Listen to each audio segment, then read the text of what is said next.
내 이름은 키시다 케이조. 케이치 형, 우린 왜 이렇게 돼버린 걸까? 혁명이라는 말에 놀아난 바보 같은 고등학생이다. 수개월 전 1970년대 초, 우리 삼형제는 경찰의 눈을 피하기 위해 산속에 있는 아지트에 들어갔다.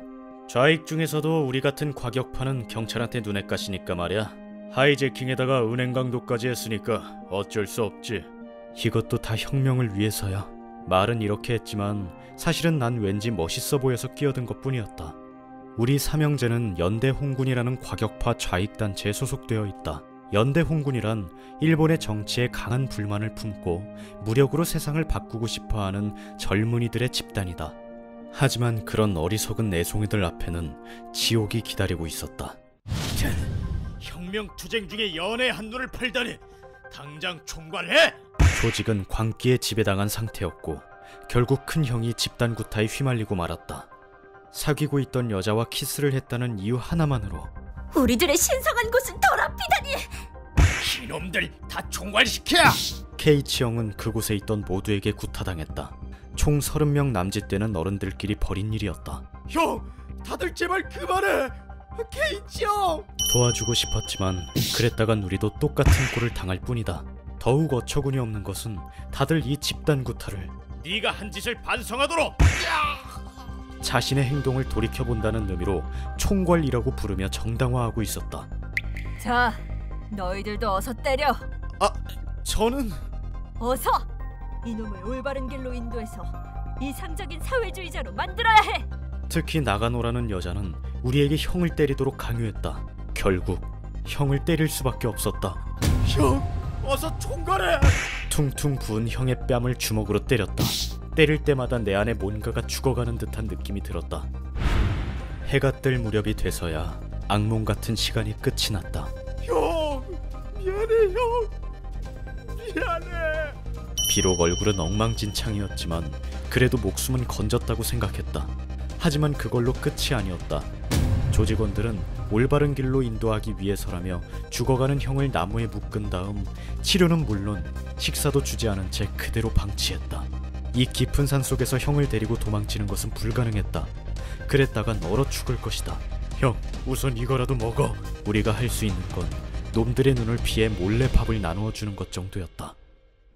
하지만 그런 노력에도 불구하고 결국 형은 죽고 말았다. 형의 시신을 가리키며 리더는 말했다. 이자는 총괄에 실패했다! 즉, 정치적 패배로 인한 죽음이다! 순 억지다. 형의 죽음은 우리 모두의 책임이었다. 절대 용서 못해. 경찰한테 알려서 나 잡혀가게 할 거야. 케이조, 안 돼. 그런 짓을 했다간 형은 진짜로 개죽음을 당하게 되어버린다고. 빈부격차가 없는 이상적인 사회를 만들 거야. 케이치 형이 입버릇처럼 하던 말이었다. 형의 죽음은 헛된 것이 아니다. 그렇다면 자, 총괄하도록! 반성할 때까지 얼마든지 패주지! 총괄이란 행위는 옳은 것이어야만 했다. 그것을 증명하기 위해 무슨 일이 있을 때마다 총괄이란 명목의 집단 구타에 동참했다. 반성하지 못하는 놈에게는 죽음만 있을 뿐! 결국 우리도 광기에 물들어갔다. 간부든 임산부든 관계없이 마구 죽였다. 그렇게 12명이 죽었을 때 상황이 급격히 나빠졌다. 통일 적군 조직원인 하야시다와 나가노가 체포되었습니다. 리더가 체포당했다고? 밖에 나가 있던 리더들이 체포된 것이다. 이는 곧 아지트의 위치가 발각된 것을 의미했다. 경찰이 곧 온다. 서둘러. 벌써 4명이나 도망쳤습니다. 내버려둬.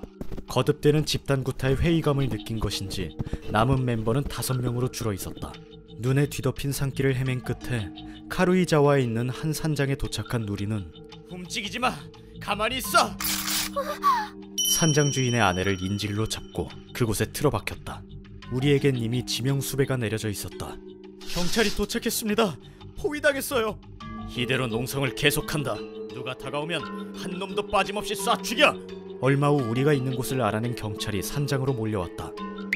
하지만 안으로 들어오진 않았다. 인질의 안전을 생각하고 있는 것 같았다. 원하는 게 뭐지? 인질을 풀어주면 요구를 들어주겠다.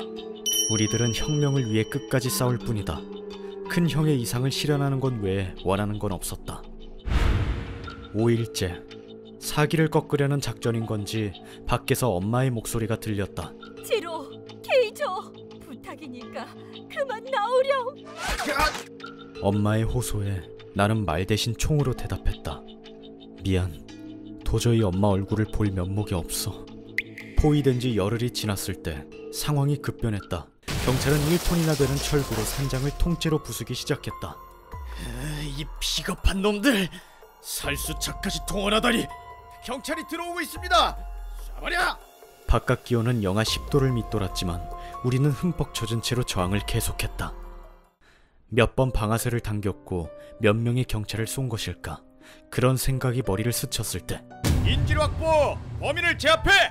모든 게 끝났다. 소년원으로 보내진 나는 감옥 벽에 대고 물었다. 케이치 형, 난 형의 죽음이 헛되지 않았다는 걸 증명한 걸까? 그에 대한 답은 저 차가운 산속에 묻혀 있을 것이다.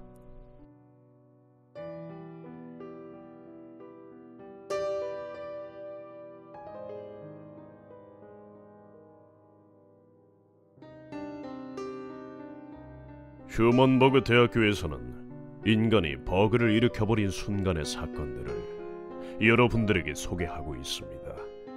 예전 영상들도 꼭 한번 보시길.